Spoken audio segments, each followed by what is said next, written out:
Starcraft 2 patch 1.1 is finally here. The US and EU servers have finally been hit with this balance and semi-content patch. As I mentioned a couple of episodes ago, there are quite a few interesting changes in this patch, and I'm going to go out on a limb here and assume that the Terran and Protoss players among us are probably going to be the most saddened by the patch notes. The whole 5 racks Reaper thing that's been so common with Terran recently has been nerfed. There's been a build time increase on bunkers and Reapers. All the Protoss out there will probably be feeling the effects of the time increase on the Zealots and Warp Gates. The Zerg Ultralisk has received a few changes, but in my opinion that's not really a unit that wins or loses games for you. My favorite addition in this patch has definitely got to be the game time clock that they added. I don't really know why, I just think it's pretty neat. Other than that, I'm pretty bummed that we didn't see chat channels or clan support in this patch. You can find the full patch notes below. One other cool change that happened with this patch is that all players on the Southeast Asian Starcraft 2 servers can now play on North American servers free of charge. A cool post has popped up on the official Starcraft 2 site detailing the reasons you should report spam, harassment, inappropriate map content, and any other form of abuse you come across online. It really covers everything: why you should do it, how to do it, and how doing it will help them help you. So you can read more about that over at starcraft2.com or just check the links below. In other news, the top 200 player lists have been updated once again, and as usual you can find all those lists in the links below. The GameStation YouTube network that we've been hearing about so much recently has finally launched. They've already got a couple of videos out, and apparently we're going to be seeing a lot more cool stuff from them in the future. So if you're not subscribed there yet, you best head on over to their channel and check it out. So, time for some results from the tournaments and events that have been happening in the past week. The latest Starcraft 2 Zotac Cup, number 22, was taken by the Terran player Luciferon. He met up with Cloud in an all-Terran final and managed to take it with a score of 3-2. Go for SC2 number 39 happened this past Sunday, with Tarson taking the win. He managed to best Luciferon in yet another all-Terran finals with a score of 3-1. The Protoss player Adelscott won the Go for SC2 number 40 Cup this past Wednesday. He faced Terran player Jimpo in the finals and managed to win with a score of 3-2.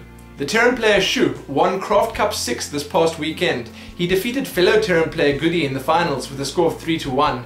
The Terran player Jimpo won the second Craft Cup Light this past Tuesday. He took down Zerg player Magulina in the finals with a score of 3-2. The Terran player Morrow won Compito Cup number 6. He battled it out with Jimpo in the finals and managed to win with a score of 3-2. Yes, that's a lot of Terran. Huck has managed to defend his title as King of the Hill in the now weekly Nvidia Gosu Gamers King of the Hill series. This past week he faced off against Zerg player Dimaga and managed to win that with a score of 4-3. You can find the VODs from that in the links below, but I gotta warn you, they're pretty interesting. That does mean, as I mentioned, that Huck is still King of the Hill and he's set to face off against the Terran player Shu this coming weekend. The Korean BlizzCon 2010 Starcraft 2 qualifiers happened over this past week and we have the results. Genius managed a straight run to the finals through the winners bracket where he faced off against Makar. Genius managed to best Makar, but this does still mean that both players do get invited to participate at the BlizzCon 2010 Starcraft 2 tournament. On Sunday, the first Team Liquid Open was held, and in the finals, Strelok and Select battled it out fisticuff style. The all-Terran games were actually pretty good, and Select managed to snatch the win away from Strelok with a score of 3-2. The second Team Liquid Open is set to happen on Saturday, the 2nd of October. There are once again 512 player slots, but this time we're going to be seeing the tournament on the US servers instead. The first Team Liquid Open was great fun to watch, and I have no doubt that this one will be just as exciting. You can head on over to Team Liquid to sign up and read the full details about this tournament, or you can just check the links below. The global Starcraft 2 league that's happening in Korea is nearing its end. Sort of. They are down to only 16 players, and the saddest part of all is that there are no more foreigners left in the tournament. The previous one to be knocked out was the little one, and right before that, Idra. I guess it's not really a bad thing. We're still going to be seeing some really good games. Apparently they're on a 4-day break at the moment, so be sure to check back here next week for results from that. The IEM European qualifiers are starting up and the first few matches are set to happen on the 23rd of September. So that might be yesterday, depending on when this episode uploads. The ESL Pro Series in Germany has moved on to its 5th play day and things are definitely getting intense. As of writing this, Naniwa and Goody are tied for the lead on 12 points, but there are a ton of other great players right on their heels. You can find a post below with all the 5th day matchups and stand-ins thus far. The EPS has also just finished its 5th play day, and you can also find the results and a write-up about that below. SK Gaming is bringing us the Champions Trophy for Starcraft 2, a monthly tournament that's set to have hardware and cash prizes. The first tournament is set to happen on the 2nd of October and will feature 16 players chosen from the no doubt long list of sign-ups. With only 16 player slots, it's a slightly more exclusive event, but it sounds pretty good nonetheless. You can read more about that in the links below. Let's have a look at what's happening in the clan and player news. There are rumors floating around that Protoss player Huck may well be dropping his clan Millennium to move to South Korea. The Genius Terran or Living Legend Nada has stated that he will in fact be moving to Starcraft 2. Big name Zerg player Idra spoke up about the match history feature. He said, quote unquote, "It is an absolutely awful feature that needs to be removed." You can read more about all those little pieces of news below. Let's see what's been happening on the local side of things. Polar Fluke 10-10-10 has been announced and registrations have been opened. Fluke and his team have set the bar pretty high when it comes to the quality of their tournaments. We have no doubt that this one will carry on their legacy of smooth running, high yielding, for the winners at least, and extremely fun tournaments. There are already around 70 sign-ups for this tournament and it's set to happen on the 10th of October, if you didn't catch that.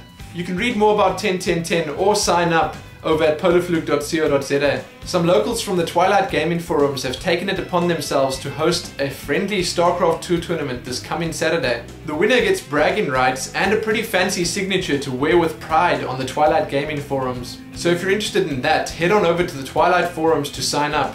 You can find that in the links below. Local MGO Pantheon Gaming has finally announced their long-awaited Starcraft 2 lineup. They've picked up the West brothers, Angrafican and Dreamer, local bad boy Num, and as their manager, Fluke. The guys over at Mint Gaming have also picked up the Protoss players Spinks, who hit the local scene with a bang recently.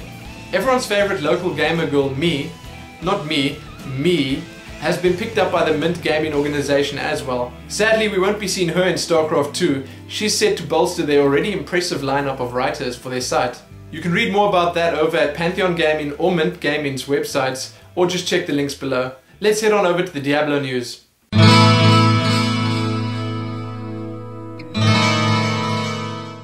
Only 60 levels to gain in Diablo 3? That seems to be the case. Bashiok recently caused quite a stir by replying to a post on the Battle.net forums concerning the level cap in Diablo 3. He went on to say that it does sound like very little, but the levels in Diablo 3 are far more spaced out than they are in Diablo 2. A lot of people were actually complaining that this was once again World of Warcraft's influence on Diablo 3's game design. I say, who cares? If the game is fun and the system they choose works out, then what's wrong with that? Okay, time for some bad news. The following quote was shared with the Diablo 3 community after countless questions were asked about Diablo 3's release date. The quote reads as follows: "There is no release date, there won't be a release date anytime soon, chillax." Let's hope this is not true and they in fact toying with us. Now for a few small pieces of Diablo news. A Diablo fan asked Bashiok if they would ever consider implementing something such as double XP on weekends in Diablo 3. While Bashiok didn't completely shut it down, he did say that there are other things that they'd rather do in Diablo 3, such as have monsters become tougher and thereby drop better loot on special anniversary weekends and the likes. You can apparently resurrect your fallen allies in Diablo 3 as any class, anywhere, at any time. Diablo 3 will apparently be using the same ladder system as Diablo 2, including the same character wipes and resets. Fun, fun, fun. I don't think the players coming from World of Warcraft are going to enjoy that one bit. Bashiok had a little talk on the official Diablo 3 forums about the seemingly countless amount of skills in Diablo 3. Apparently there are over 700 skill combinations available. Bashiok also revealed that there are no passive skills in the Diablo 3 skill trees. So where have they gone? Apparently Diablo 3 is going to be running on DirectX 9 at launch. Nothing more than that. That's pretty sad, but from the screenshots I've seen, I don't think it's a big problem at all. Armor sets for Diablo 3 are coming along swimmingly. All the Witch Doctor and Wizard sets are now complete. I guess it's not really news, but fan favorite Felicia Day was caught messaging the Diablo 3 Twitter account recently. You can read more about all those little tidbits of news over at miton.co.za, diablo.incgamers.com or diablofans.com. Let's head on over to the Warcraft news.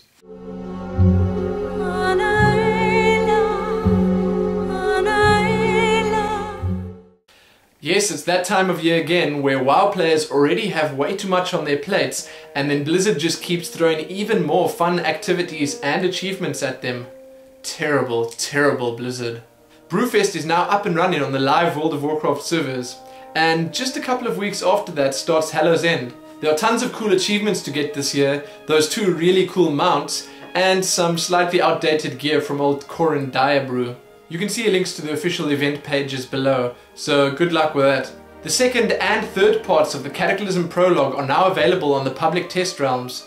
The Twilight Cult's questlines for Horde and Alliance, along with many waves of attacks on all the capital cities, are now available for testing. There really is a lot to do, and it's going to be great to see how all of this fits together to form the Cataclysm.